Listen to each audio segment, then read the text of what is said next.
All right, welcome to FUD Hour. How you doing, Matt? Awesome. How's Hawaii? I mean, I don't know yet. It's just like traveling with children is very interesting. It was okay with Braden when we came before COVID because he was only one.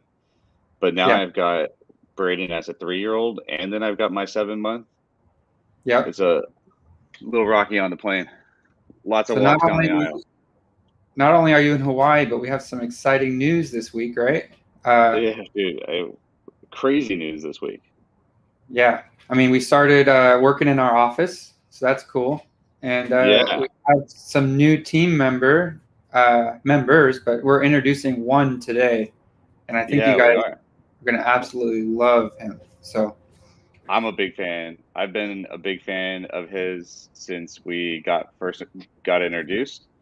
And he's been just a tremendous asset in the last like 3, 4 weeks. I don't even know how long he's been an advisor for us, but it's time to move him from an advisor to a new role. yeah, yeah. All right. Well, All should we right, bring him in? let's bring him in. A lot of you Hey, guys might know Michael. Hey, buddy, how you doing? good. You? I'm doing pretty well. Yeah. Hopefully I can start enjoying this vacation at some point. Tomorrow is going to be a rock and roll kind of day. So I'm pretty much going to be glued to my phone, I think. What do we got going on tomorrow? Me? Oh, Yeah. we're Yeah. Big Boy announces. Yeah. So Yeah. we should have an announcement. I just got off a call with them. They're going over the game art. Carlos will start streaming that art live. Uh, I guess next week, but he may have to step up his streaming schedule and start streaming daily. So that'll be exciting for everybody who's interested in the game. Yeah, that'll be super exciting. I've noticed him popping into Telegram, I think, too, lately. Yeah, yeah. So I Do we like have an that. update on our holders? I mean, Yeah, our I holders just are saw, growing fast. yeah, like 7,600, a little over 7,600, probably it's 7,700 now. But, so I actually was going through the holders list this morning, and I've always been really transparent about this with our holders list.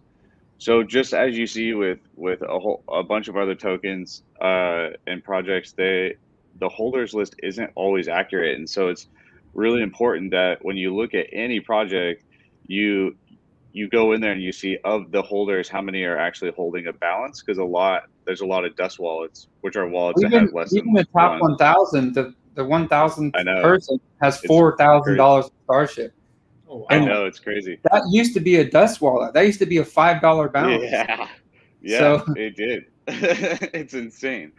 No, we've had tremendous growth both on the holder side, and I mean they correlate, with the holders to the value of Starship, but it is just, I mean, just to think that like 4 weeks ago we were at like 30 cents. yeah, yeah. So Yeah, it's just a Mike, trip. who is incredibly organized, I feel like it would be an injustice for me to explain who he is and his skill set. So, Mike, could you introduce yourself for us? And don't be humble.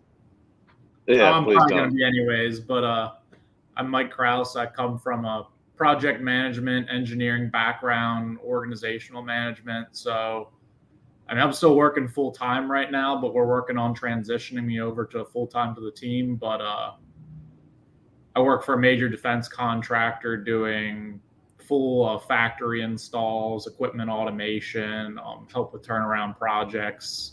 The portfolio stuff I'm working on right now is anywhere from $10 to $15 million projects to helping with $100 million a year facility turnarounds. So a lot Yeah. going on there. But So to say you have global experience would be an understatement. I mean, the facilities I'm working on are all in the U.S. right now, being a defense contractor. But I mean, I'm used to communicating globally for other stuff. So Yeah. No, and Yeah. the company you work for is a global enterprise. it is a global enterprise, yes. Yeah. So the way you guys operate and how you do your project management and organization, that's, I mean, even though you only operate in the U.S., that's the same type of operation that's across the globe for them. I remember when I was onboarding Mike, I asked him if he thought he could handle this. There's a lot going on, and he just laughed, and he's like, "This ain't shit." So we only got like 6 business units we're working on right now versus the division I'm in alone, I think, has 40-ish. Yeah. That's one division.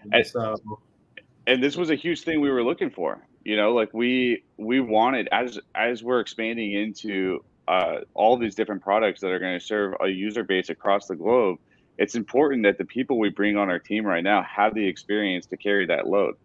And Mike's got that experience. It's been a pleasure working with you the last 4 weeks. I'm so bullish on Mike. It's insane. I'm super stoked. Yeah. And I mean, I just had a brain fart, so we'll have to continue from that. Yeah, well, so we were supposed to have Nawa on the show. I sent him because he was our old COO, and Nawa did a great job from that transition. So he's the CEO now of Potherium, and we're super stoked on Potherium and everything that he's got going on over there. And it's been a pretty smooth transition, bringing Mike in and having Nawa go into his own project. But Nawa was supposed to be on the show, right? So he may end up hopping in here. I think he may just got busy. Is that right? Yeah. I mean, he's a CEO now, so yeah. I know that feeling. Yeah, you do. So if he hops in, we'd love to thank him, and I mean he did some awesome stuff where he popped in here and just took control of some areas that we really needed some help, and then he's going off and doing his own thing, and we're stoked for him and for Potherium. We've been partners. They've been one of our earlier partners. So Mike, can you give us a rundown of what you are doing, at least the stuff that you can share with the community? Yeah, so I did want to talk about that, actually. So, I mean, you guys see a lot of what Matt and Jared and Asley are doing and their teams are doing in the public, right? But you don't really see the inside of what we're doing internal to the business, kind of behind the scenes. And there's only so much I can share. But like right now, we're working with multiple attorneys to form companies for each of our individual business units, which are, some of it's public, some of it's not. So I'm not going to go through the list. But if you look at our white paper, basically every single one of those deliverables we're going to bring to the community is going to be its own business unit structured underneath the entire enterprise. And that enterprise as a whole is what then acts on that RIV protocol, which we're really looking forward to rolling out. So, which we secure that with our operating agreement. Is that correct? Yeah, everything's going to be handled above board with attorneys written in stone. So like nothing's, this isn't like a fly by night crypto where Matt and Jared can just take the money and run eventually. Like it's all going to be in writing and secured for the community and for everyone involved. So, we're trying to make something a lot more professional than what you would normally see within some of the crypto environment, especially when you see the random ads popping up on your screen when you're on like PooCoins or something. Like, yeah, and now that's like turning into softcore porn. Huh? Like these ads that I see on PooCoin, they're like softcore porn at this point. Yeah, they really are. And like that's not what we're building here, obviously. And then some of the even like random, meme coins that are like spin-offs of meme coins where people are just trying to pull people in and play the hype game. Like that's not what we're building here. So I just, I really want the community to know behind the scene, like we're building something long-term that, I mean, for the management team here, we're envisioning it being really like a multi-billion-dollar corporation. That's our vision for everything. So that may happen. My brother, yeah, it's happening now. And you were touching on a little bit of doing this different than we see a lot of other crypto now operating like a business. And I think that the public has already seen us do that. But when you guys see what Mike is doing and how he's gonna take this and I mean it's gonna start looking like a Fortune 500 company. Yeah. And that's what I think everybody's waiting for. Yeah. Oh yeah. So super bullish on Michael. From the Philippines. We have a lot of Filipino advertisements coming out with influencers. 10 a week is scheduled for the next 4 weeks. I believe the first week of influencers will talk about the BitBoy partnership. Second week, we'll hype up the pack sale. Third week, I think we're going into live gameplay.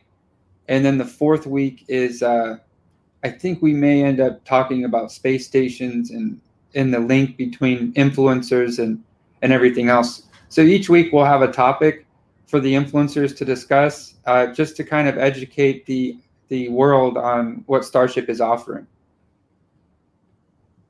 Well, I love that. Hey, you know, there's a question since we're talking about fudding, and that I've been getting a lot more, and so I'd love the answer coming from you, Matt, or we can bring on Assel when he gets the next time we go live with him. But the question I get a lot from the community is, we've been talking about the revenues that we're going to be generating. So at 20,000 users, we're looking at, you know, 8 million a month, and these are monthly active users. And then at 100,000, we're looking at 40 million a month. And people are asking, where is that revenue actually coming from? It comes from pack sales and then also secondary market volume. Yeah, so, which is huge, right? Yeah, I mean, it's probably like, I think the last I checked, it was like 100,000. But there's a 5% tax on secondary market, which then goes to our, it's going to either go to our RIV protocol or our kyanite gas. It all depends, because in order to keep this thing successful, the kyanite token has to be backed by real money. We don't want something happening like what happened with our planet, where it just collapses because the tokenomics aren't right. Which, by the way, I did talk to Jose this week. He says this week, I'm just going to give him a little leeway. This week, early next, that's when we release the tokenomics for kyanite gas. Nice. Yeah. Yeah. So what Matt, like, you know, he was bringing up a huge point there, that, you know, there's no point in, and this plays into the RIV protocol. You know, if you guys don't know about it, you should ask questions. But the RIV protocol isn't just doing buybacks. It's securing the financial stability of the Starship token.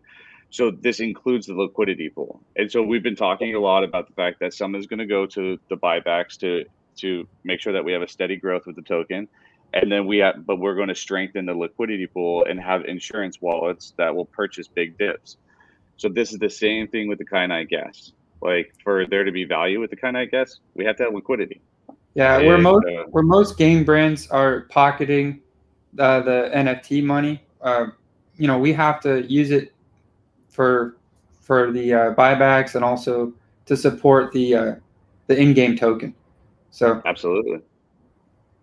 And we're going to benefit anyways, because I think we're all Starship holders. So that's where we gain. Yeah, 100%. So what other kind of FUD do we've got going on? We have some more news. We have market making. So market making has been set up, thanks to Mike, on the centralized exchange Bitmart, which goes live at 5 a.m. Eastern time tomorrow. So market making is cool because not only are they working with the decentralized liquidity pool, they're also working with our centralized liquidity pools. And there may be arbitrage opportunities which will allow us to grow our liquidity pools on the centralized exchange. Will, our computer scientist partner, is you know, he's creating a dashboard, not only where we'll be able to see our financials, but we will be able to see how much liquidity we have on the different exchanges. I mean, that's my goal, at least. Can you agree with that? Yeah, no, 100%. And now that you bring that up, we got to get Will and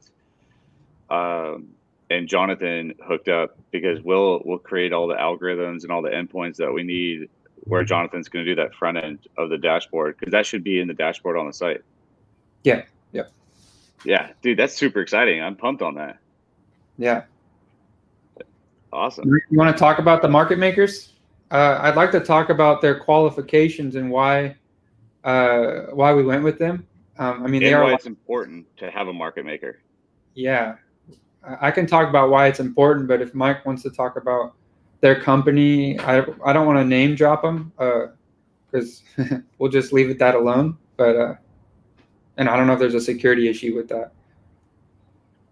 Yeah, I mean, so I'm not going to go into detail just because I'm not sure what we're able to share on them, but they are a major market maker from, I believe, France, if I'm correct. Yeah, we spent a lot of time going back and forth with them. They're very professional, very much have everything together. Like, I was very impressed with everything they had to offer for us. So, and they're legal, right? Like, they have licenses to do what. Yeah, they have all the money handling licenses, and everything is completely above board. It's a very professional team to be partnered with, and we also managed to negotiate a better rate with them too. So that's an added bonus. Was that Matt's negotiating skills? Because you guys don't see what Matt. That was me. Oh, nice, man. I gotta go through that. I gotta see that because when I see Matt negotiating, it like gets me so pumped up, and no one sees that kind of stuff. Like, that's a privilege to be able to see someone walk in there and be like, "Hey, look, dude, you're gonna do this, or we're gonna find someone else," and boom, they do it because they know they want our business. Yeah, Matt knows how to control that. Part of my background is all that equipment that goes into the facilities I work at. I'm normally the one working with the vendors on price. Yeah. Yeah. Dude, I wish people could see $1 million buys. I wish people could see you work behind the scenes, Matt, because like a lot of your work doesn't get seen, right? It's not visual. You're not building like an app and stuff, but you are optimizing our revenue stream, which goes straight to the Riv protocol, which strengthens our liquidity pool and buys our own token and gets that return for everyone that's going to stake. Yeah. We gotta get some clips or something. People gotta see that. Finalize that crypto ATM deal. So it's just a matter of setting up a California company now. That's because part of the deal was we have to have 100 crypto ATMs within 12 months. In California. In California, right? Yeah. In California, and we'll have basically the rights to California from this company. So we'll see. And we're going to be listed on all of their ATMs in the meantime. So that's going to be awesome too. And something that I didn't release about that California company or about the ATM company is they have an exchange coming out. It's licensed in the United States and I think all over the world, but you're able to wire $100,000 a day to their centralized exchange. And I think a lot of these big investors who have been trying to get with us, one of them, me and Mike, have a call with soon. I think that it would be a lot easier for them to just wire money to a place like this and just instantly purchase Starship. I think they can integrate into the text. So we'll work out all the details, but we'll probably have an entire show just on that topic. So. Yeah, they for sure can integrate into the DEX. I mean, we would just build a router. Yeah. So it's just the best part though is, which by the way, I need to check the email. They were sending it yesterday. So there's some paperwork to make sure that we are going to be a good token for the U.S. But once that's complete, which we completed it with Bitmart, we're working with other top exchanges to complete it. So I think we're going to be fine on that aspect. And once we are, and we know we are, this thing's going live. So you should be able to go to an ATM and just purchase Starship in the United States very, very soon. And we're going to be sitting next to 5 of the top cryptocurrencies. I think Doge, Bitcoin, XRP, Ethereum, and one other one. But it's just going to be us and 5 others. So. Yeah. And this is a deal you've been working on for months, right? Since so to February. think about the fact that, yes, that this is just now coming out and been working on it for a long time. Imagine what we're going to be releasing 7 months from now. It's just really exciting. I'll give you a little teaser about 7 months. Okay. Actually, it's 10 months from now. But we're working with a company to bridge our game, NFTs, Kyanite Gas, Starship over to Facebook's blockchain that's releasing. So when they release, our goal is to basically be one of the first play to earn games on Facebook's blockchain. Which if you look at like Angry Birds, or Angry Birds was one of the first apps available when the App Store first came out. So imagine being the first one on Facebook's blockchain. You're going to see some crazy gains there. Oh yeah. I'm just trying to figure out where all this token's coming from, because I feel like where we're going to be, how much token's going to be left in the like to purchase by that point. I feel like we're already going to be at like $300. Yeah, I think we're going to be even higher, but we'll see what happens. Crazy. Yeah, man, you gotta under pitch it and then over deliver. Yeah, that's what we've been doing actually. Yeah, really well. Next prediction, we knew it was going to be higher than 5 by end of year, but we just said 5 because we would have sounded like crazy people otherwise. We did. I'm saying $5, by the way. We did sound like crazy people. Yeah. All right. So what's our new projection for the end of the year? I'm not going to give any more projections, just because I just my next one is even crazier. Let's just leave it alone. If you want to talk about it, you can talk about it. No, I do.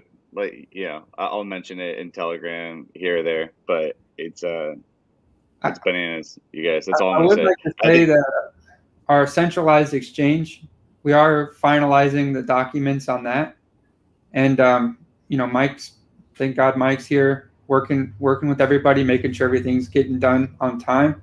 But I used to refer people to a Forex exchange. It was called Hugo's Way. I referred about 50 people, and there was a point there where I was making quite a bit of money per day. If we were to get our entire community trading on our exchange, which has some features that you won't see anywhere else. We're working with A-book liquidity providers. Not only can you trade spot crypto, you can trade Forex, you can trade futures, and you can also follow traders. So you get someone like Makuji on, and I already talked to him yesterday. He's all for it.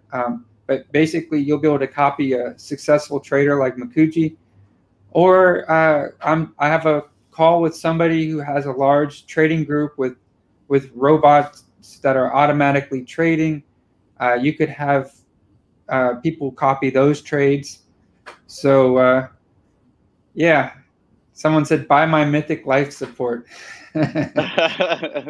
So I do want to call Michael out for this, because I'm going to hold him accountable to it. So Michael was having a little bit of fun, and he photoshopped this. Like, I don't know what it's. I can't remember what it is. What is it called? It's Super Saiyan. Dragon Ball Z. Yeah. We photoshopped Jared as a Super Saiyan. Yeah, I made an NFT. It's for sale for $10,000. That's going to go to the RIB protocol.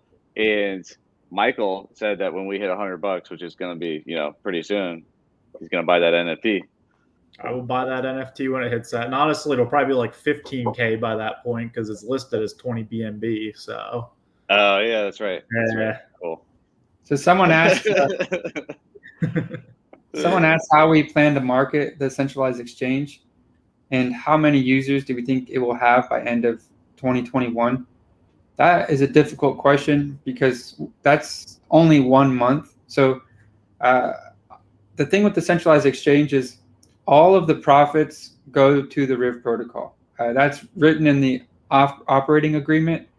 So if you are a part of the community, it's very important that you participate in trading on the exchange rather than anywhere else.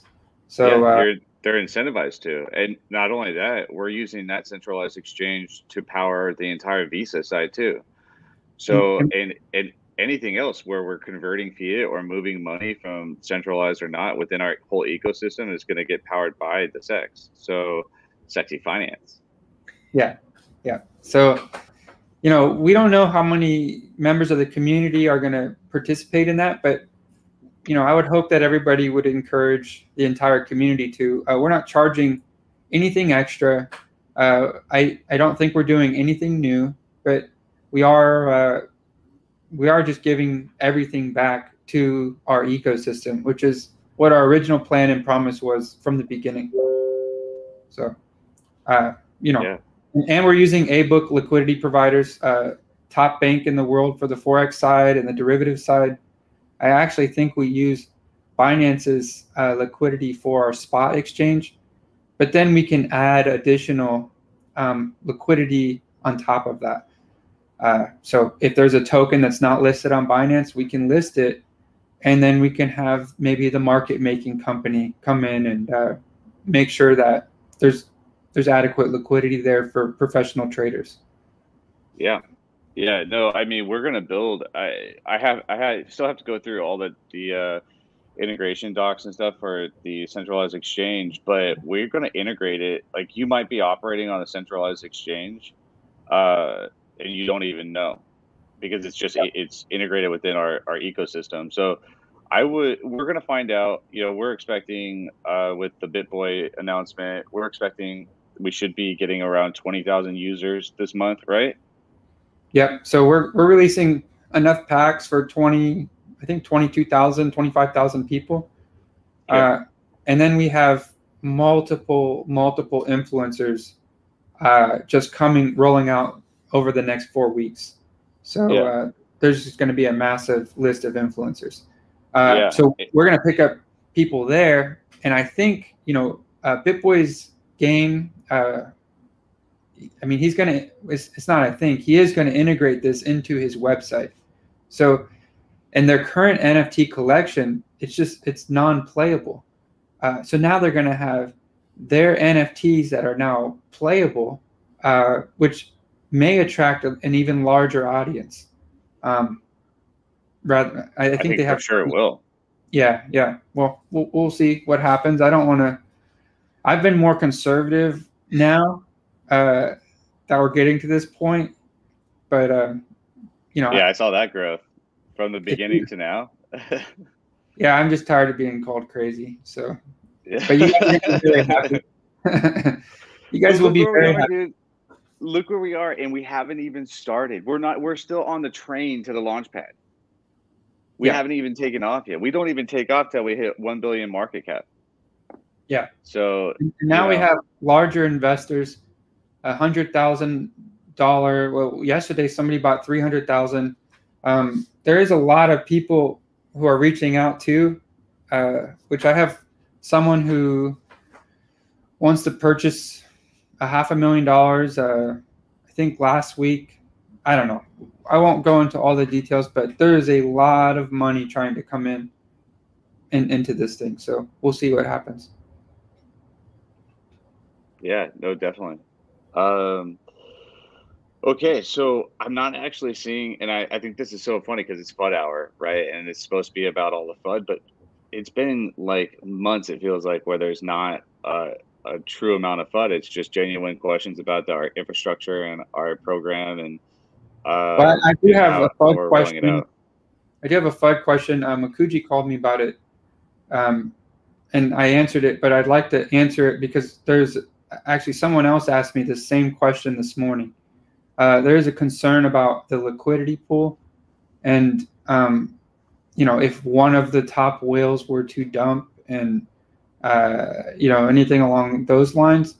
But this is why we only use the Riv protocol up to $1. Once it got to $1, it just shot up, and it took off. And then we started placing that money into basically an insurance wallet to protect us from anything like that happening. Not only that, there's been some aftermarket sales. I sold some to my dad and a couple other family members, where I just placed that money in my wallet. It's just sitting there waiting for if something were to happen. So that's important. I did the same, and I actually mentioned that to the community. And a lot of the community members are too. We have 7,600 holders now. So if you just throw $100 to the side, obviously there's whales who are saving more, but we're not going to let anybody ruin the party. Our top concern is, making sure there's enough liquidity alongside the liquidity pool to protect ourselves from any drastic changes in the price. Yeah, and I want to add on to that too. Because I'm actually not worried about the liquidity pool at all. I actually do want those guys to get out because I know the token's going up. I mean, because we're getting the revenue, so we can buy all of that back. Like Well, we're gonna push this up anyway. yeah, So, we do want that token in supply. But what we're not doing is just dumping everything we have and running the price up to $30. We're trying to keep some sort of scale here. Like if the market cap's at 10 million, we want $1 million sitting on the side at least. So that's pretty important. Yeah. So definitely. let's talk to that though with the way the Riv works, just so it's clear for everyone, right? So it's not that all the profits that we're making immediately go into buybacks. Yeah, we're making intelligent decisions for the community to hold back, to help buffer if someone were to dump, or, I mean, just to be clear, the way the business is going to set up, there will be like reserve accounts for OPEX as well. It's not like every nickel that every business unit makes immediately is put into a buyback. Like we're still running a healthy business behind the scenes, but no. Yeah, and that's part of operations, right? Right, it's part of operations, but no profits are being like siphoned out by founders or something like that. Things that are more shady. Like there is no way for a founder to take a distribution of profits from the company. Everything maintains inside the company. Yeah. So or bonuses, right? Yeah, because we're having a third party come in to evaluate the business and assign salaries to the executive, so that we're not the ones deciding how much money we get. Yeah, if Matt grows a company from 0 to 100 million, and then a new CEO steps in and takes it to $1 billion, what's a fair assessment for that person? Is that right, Jared?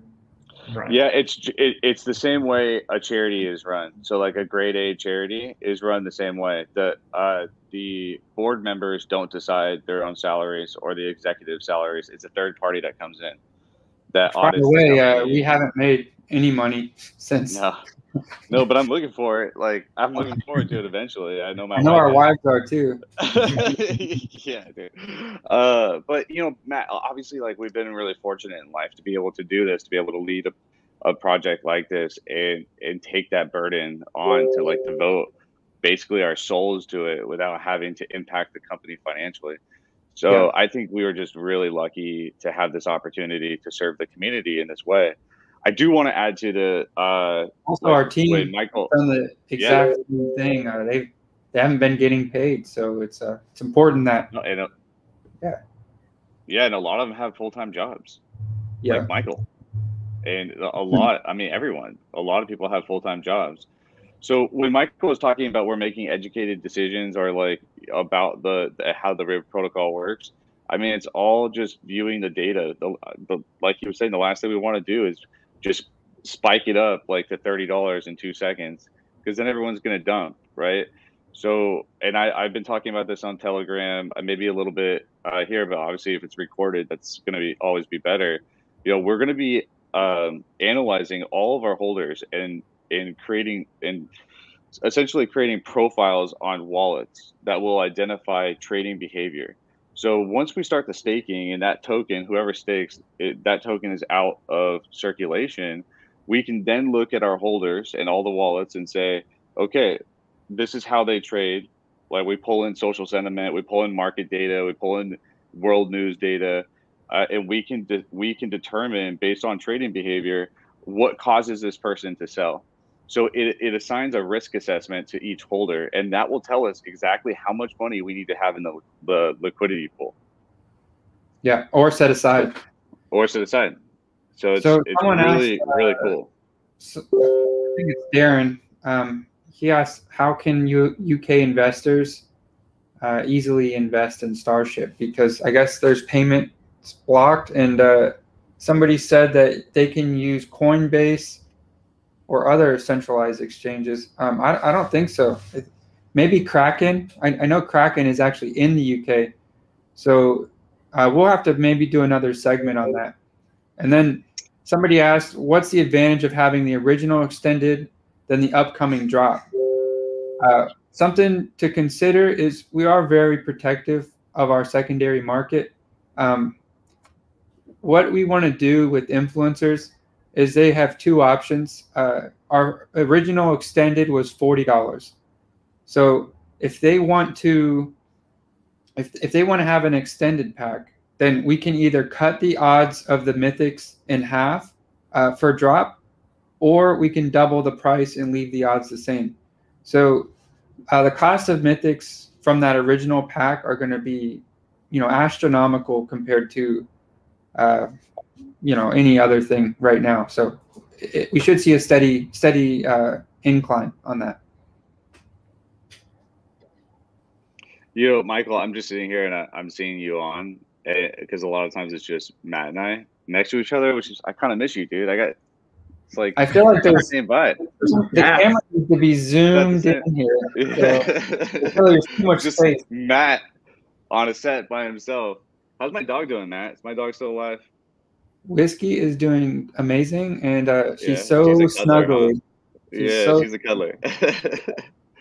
She will cuddle you to death, dude. Yeah, so I'm looking at Michael on here, and I really like it, and I think we might need to add him to FUD Hour. So, Darren, what I'd like to do is we can get together, film with Aslay, and we can talk about how to onboard and offboard fiat from the UK because of what they're dealing with Binance right now. So we'll do that on another segment because I'm obviously from the United States, and I think everybody else here is. So we probably shouldn't talk on that. So yeah, and we want to be really careful about the types of information we release, especially when we're talking about centralized exchanges or Visa. These are incredibly regulated markets, and we don't want to jeopardize our relationship with any of these regulatory committees or the companies themselves. So we're absolutely going to be as careful as possible when delivering information, because we want to see how far, like where exactly our centralized exchange, because ideally if we can operate our centralized exchange in most major countries, that's gonna help everyone. Yeah, and we'll start making that move once we start generating revenue from the exchange. We have attorneys that we've been shopping for a while. Jared knows here actually personally, and it's a very large organization. I would love to get with them soon. Somebody asked what the purpose. I had a meeting about that, by the way. Okay, cool. Somebody asked, what's the purpose of the sticker? Is it just a collection item? Well, even our first promo drop, you're going to receive. We're making it, for the completionists who like to complete everything in game, in the collectors. You'll get an achievement or a badge for owning each individual item. This is something that I've been talking with Aslay about. I would love to see that right off the bat. I don't know if it will be on testing phase launch, but like our first promo that we did, you'll get a badge for owning that. And there's only 200 of them. So it's going to drive people nuts who like to collect everything if they don't have it. So secondary market on those promo items, should go up quite a bit. We're also doing a collaboration with another top wax game. Actually, they're cross-chain too. That should be released soon. If you want to shoot Stuart a message and bug him and say when is it happening. But the last promotion that they did, 30,000 people registered for it. So basically, we're going to create a new item for this promotion. They're creating a new item, an in-game item, and we're promoting it to our communities. And then both communities get to learn a little bit about each other, and hopefully we onboard some more players. So, and we'll get emails where we can retarget people, which I know Jared loves. I love it. I'm a big fan. I mean, why not? Because it doesn't even just, it's not even retargeting. When you give us your email, And by the way, we're not going to sell your data or use it in any improper way. That's my personal promise to you. When you give us your emails, you're giving us a ton of data points about yourself. This is stuff that we get from Facebook or Instagram and Google. And what it allows us to do is it allows us to essentially create an ideal profile of the type of person we want to target. So we don't even have to target you. You can give us your email and say, hey, I don't want to receive your ads, and we won't.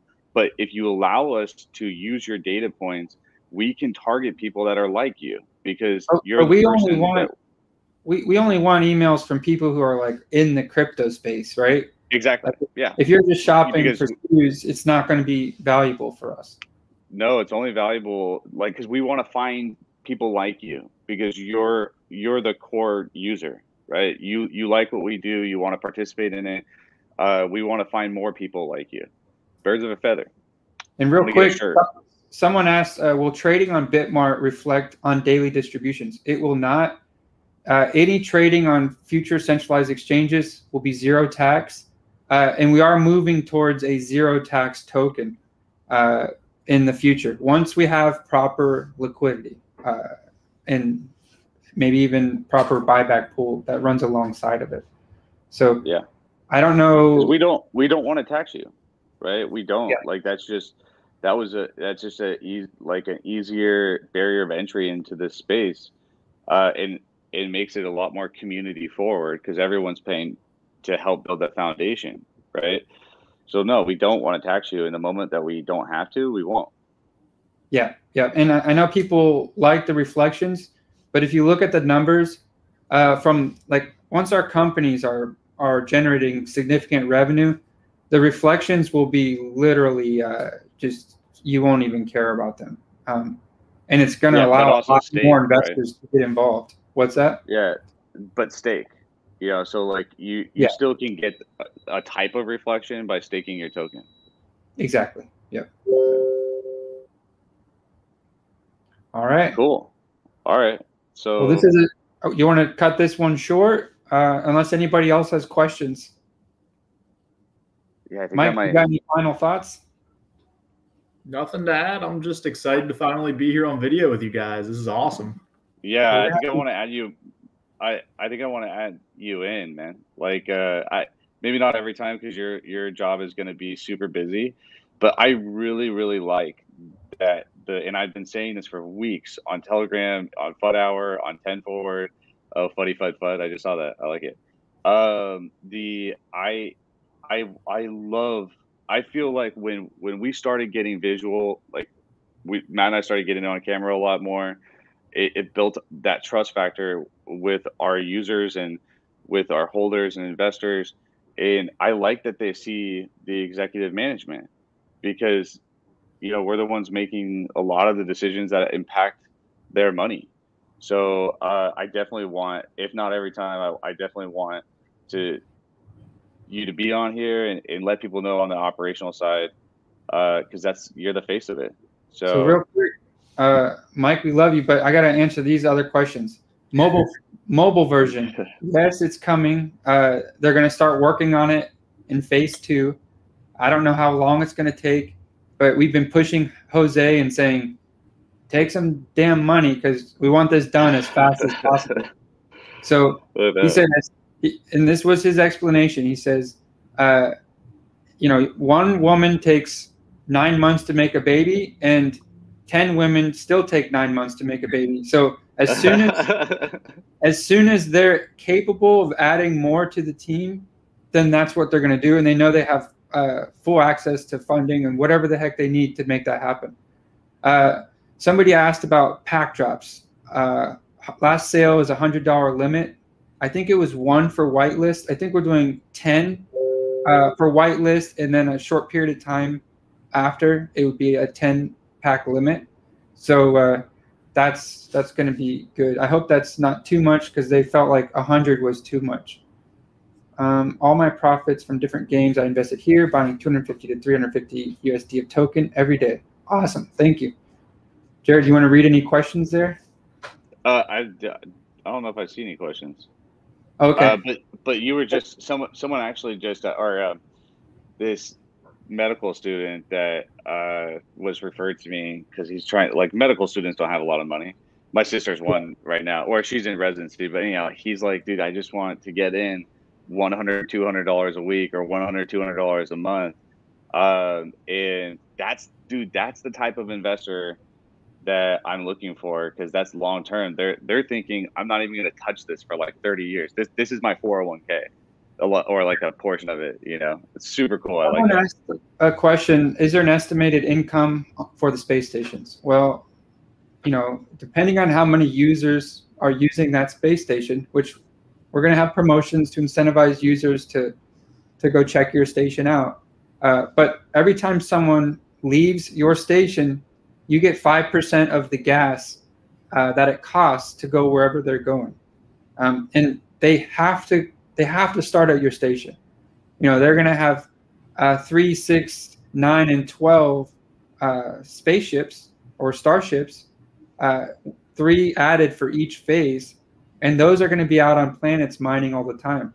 So by phase 4, you could see a very significant income. As I said before, Jose is releasing the tokenomics this week, supposedly. I'm just going to say beginning of next if he doesn't. But from there, you should be able to see a lot of different things. And also advertising within the space station, that is something that you can change out as needed. I mean, you could rent that space, or you could just advertise your own products, podcast brand within there. And we talked about being able to mint NFTs in the space station that give you access to different things, right? We talked about that with Johnny. Yes. And you do have 4 exclusive NFTs available in your space station. So imagine you have a completionist at the All K-pop station, and they want a piece of Pluto Alliance space station. Well, they can travel over there. They can only purchase it from within that space station, and they're going to get a commission for that. The amount of revenue generated, and because of how it's structured and the partners, all of the people who own space stations, the lucky 100, are going to be very happy at the end of the day. So, see anything else in there, Jared? I'm trying to buy a space station because I really want one. If you don't want a space station, you're crazy. So someone said in PDD, do we get another fleet every phase? Well, the first phase you have 3 starships, and each phase added on, you get 3 additional. So. And then we've got this next question: how much will it cost to fly from one space station to another in kyanite gas? That all depends on where the planet's at, how close it is, and it's just it's a variable thing. So I could imagine the people who initially launch would basically, they would probably use the planets that are closest. I can imagine those will be the most sought after, because you also gain kyanite for anybody who mines on your planet. So you want to own a lot of planets. So I don't know this answer. Are we gonna have like wormholes? I don't know. I haven't. Idea of just like portaling. Well, because if you think about it, because we talked about this with TCG, like being able to portal from TCG's metaverse into the game. Well, actually, you can play the game inside their metaverse, but if we did that type of portal, that could be like a wormhole. So everybody starts at a space station, and as we add more players, if the stations aren't owned, then we'll open up another station where they would start at. So you definitely want to buy one because I think we have 3. There's 10,000 planets around it. So I don't know how many people they're going to start at each spot, but then you have our partners who are going to be funneling people in.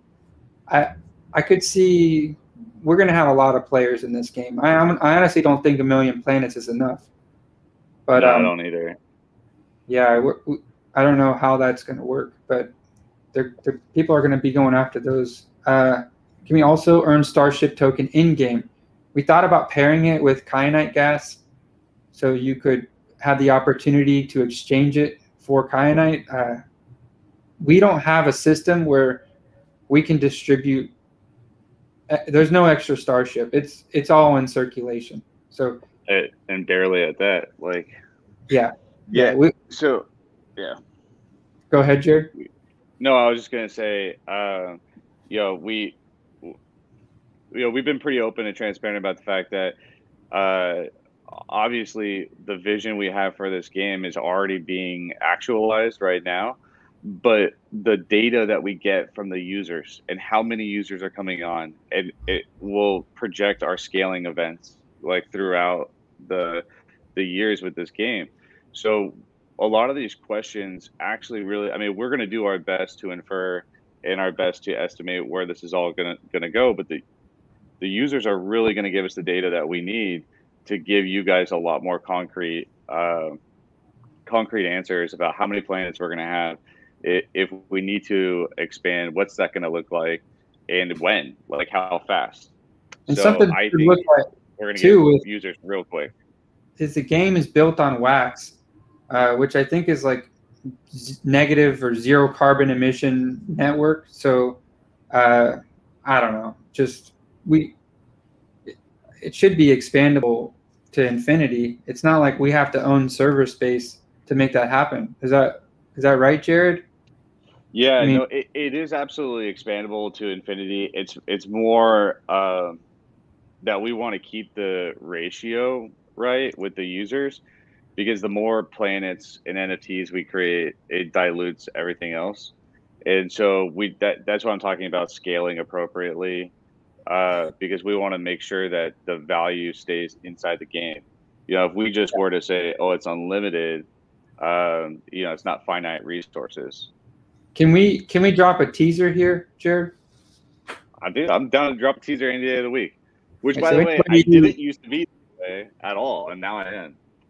Yeah, so anybody who completely watched this, congratulations. But we are working with a company to, we're just in talks now, but we are looking at a digital, like a 3D, our Starship deal, metaverse. We are very interested in moving in that direction. So you can travel. Supposedly, it's still in the concept phase, but that's the direction we want to head. Is that right, Jared? I mean, I think I might have said this in Telegram. Like, oh, you already said it. No, I've been saying a lot of stuff in Telegram. You can't control me there. I just keep talking. But Michael knows, he sees a lot of it. But no, because I like the community. Like I want to dream with the community.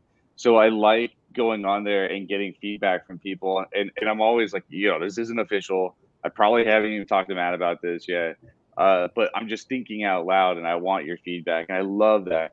But yeah, we want to make outlandish goals. And an outlandish goal that Matt and I were talking about at lunch last week was actually going to space.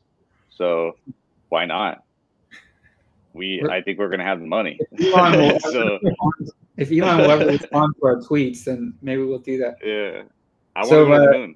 Never in my life. Founders card holders will get whitelisted for the Pluto pack sale. That is a requirement.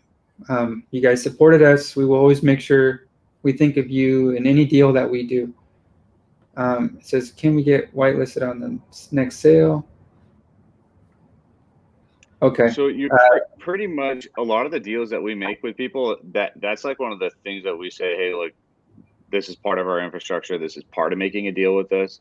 If you're going to do a pre-sale and we're a part of that pre-sale, then you have to give the founders. It would be a unique situation where the founders don't get access to that first whitelist. And that is just going to be a completely circumstantial situation.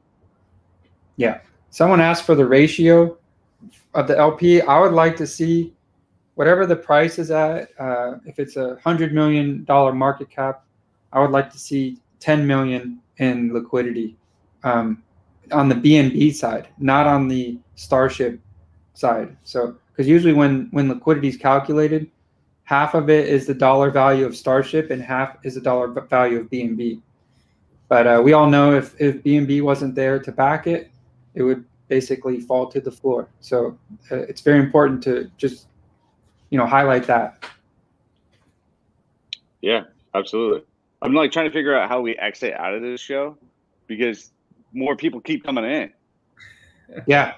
Well, we have to exit now because we are hopping on a call with an investor right at 11 here. We're PST. So anyways, that's it. All right, Fudders. Fud you later. Hey, what did I say to you? Fud you, bro. Fud you, bro. Fud you, bro. Mike, thanks for coming on, and I'll talk to you soon, okay? Yeah, I'll see you guys soon. Thanks, Mike. See ya.